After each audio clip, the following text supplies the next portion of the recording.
Hello and welcome to Magadh IAS PCS।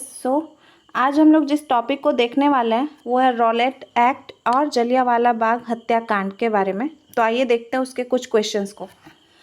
सबसे पहला है, ब्रिटिश शासन द्वारा मार्च 1919 में लाए गए रॉलेट एक्ट का मुख्य उद्देश्य क्या था? तो इसका आंसर है क्रांतिकारियों का दमन। बॉक्स में दिया गया है, भारत में बड़ी क्रांतिकारी गतिविधियों के दमन के लिए वर्ष 1917 में न्यायाधीश सिडनी रॉलेट की अध्यक्षता में एक समिति गठित की। इसका उद्देश्य क्रांतिकारियों को कुचलने के लिए एक प्रभावी योजना का निर्माण करना था। इसके सुझावों पर मार्च 1919 में पारित विधेयक रॉलेट एक्ट के नाम से जाना गया। नेक्स्ट, जब रॉलेट एक्ट पारित हुआ उस समय भारत का वायसराय कौन था? तो लॉर्ड चेम्सफोर्ड थे उस समय के वायसराय। नेक्स्ट है, किस औपनिवेशिक कानून को बिना वकील, बिना अपील, बिना दलील के नाम से जाना जाता है? तो रॉलेट एक्ट को ही जाना जाता है बिना वकील, बिना अपील और बिना दलील के नाम से। ठीक है। नेक्स्ट है, रॉलेट एक्ट के विरोध में किसके द्वारा देशव्यापी सत्याग्रह चलाने का निर्णय लिया गया था? तो महात्मा गांधी के द्वारा देशव्यापी सत्याग्रह चलाया गया था। नेक्स्ट है, रॉलेट एक्ट के विरोध में किसने लगान न देने के लिए आंदोलन चलाने का सुझाव दिया था? तो है स्वामी श्रद्धानंद। ओके। नेक्स्ट है, the anarchical and revolutionary crime act 1919 को सामान्य बोलचाल में क्या कहा जाता था? तो रॉलेट एक्ट उससे नाम दिया गया था। ओके।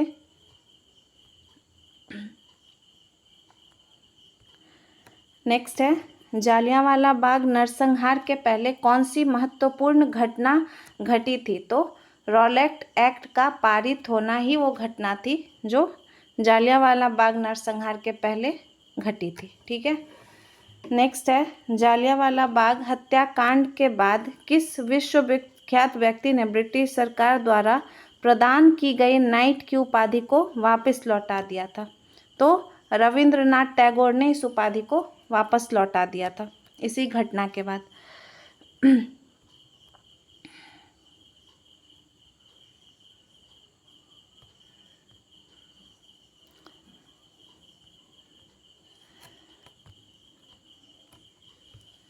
यहाँ पे बॉक्स में दिया गया है,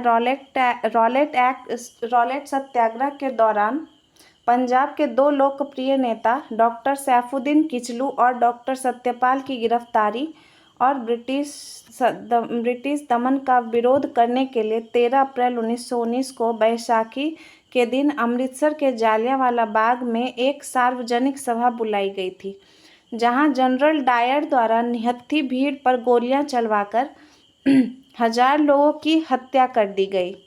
इसी घटना को हम लोग जालियांवाला बाग के नाम से जानते हैं। ठीक है।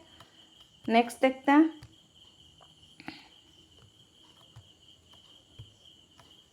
पंजाब के अमृतसर शहर में जालियांवाला बाग हत्याकांड कब हुआ था? तो 13 अप्रैल 1919 को जालियांवाला बाग हत्याकांड घटित हुआ था। नेक्स्ट है, जालियांवाला बाग हत्याकांड के विरोध में वायसराय की कार्यकारिणी परिषद की सदस्यता से किसने इस्तीफा दिया था? तो आंसर है के शंकरन नायर ने। नेक्स्ट है, जालियांवाला बाग हत्याकांड की जांच हेतु ब्रिटिश सरकार द्वारा किस कमेटी का गठन किया गया? तो आंसर है हंटर कमेटी। नेक्स्ट है, जालियांवाला बाग हत्याकांड के लिए जिम्मेदार माइकल ओ डायर को किसने लंदन में मार डाला? तो आंसर है उधम सिंह ने। नेक्स्ट है, कांग्रेस ने जालियांवाला बाग हत्याकांड की जांच हेतु किसके नेतृत्व में आयोग नियुक्त किया था? तो मदन मोहन मालवीय उनका इसका आंसर है। अब बॉक्स में दिया गया है यहाँ पे कांग्रेस ने जालियांवाला बाग हत्याकांड की जांच हेतु मदन मोहन मालवीय की अध्यक्षता में एक समिति गठित की। समिति के अन्य सदस्यों में मोतीलाल नेहरू, महात्मा गांधी, CR दास, बदरुद्दीन तैयबजी, MR जयकर आदि शामिल थे। ठीक है। और नेक्स्ट बॉक्स में दिया गया है स्वतंत्रता संग्राम की कुछ प्रमुख घटनाओं के बारे में। तो आइए देखते हैं। 1885 ईस्वी को भारतीय राष्ट्रीय कांग्रेस की स्थापना हुई थी। 1905 ईस्वी को बंगाल विभाजन के फलस्वरूप आरंभ हुए स्वदेशी आंदोलन का भारत के विभिन्न क्षेत्रों में प्रसार हुआ था। 1906 ईस्वी को मुस्लिम लीग की स्थापना हुई थी। 1909 ईस्वी को इंडियन काउंसिल एक्ट गठित हुई थी, पारित की गई थी। 1912 ईस्वी को बंगाल विभाजन रद्द की गई थी व राजधानी दिल्ली स्थानांतरित की गई थी। 1909 ईस्वी को गवर्नमेंट ऑफ इंडिया एक्ट, जिसके फलस्वरूप प्रथम विधानमंडल निर्वाचित हुआ, वो एक्ट पारित की गई थी, government of India act. Okay. Next देखते हैं। 1929 ईस्वी को भारतीय राष्ट्रीय कांग्रेस द्वारा स्वराज यानी पूर्ण स्वतंत्रता का आह्वान किया गया था। 1935 ईस्वी को गवर्नमेंट ऑफ इंडिया एक्ट द्वारा विधानमंडल की शक्तियों में विस्तार एवं निर्वाचन क्षेत्रों में वृद्धि हुई थी। 1940 ईस्वी को मुस्लिम लीग द्वारा पाकिस्तान के निर्माण का आह्वान किया गया था। 1942 ईस्वी को क्रिप्स मिशन का गठन हुआ था। 1946 ईस्वी को कैबिनेट मिशन का गठन हुआ था।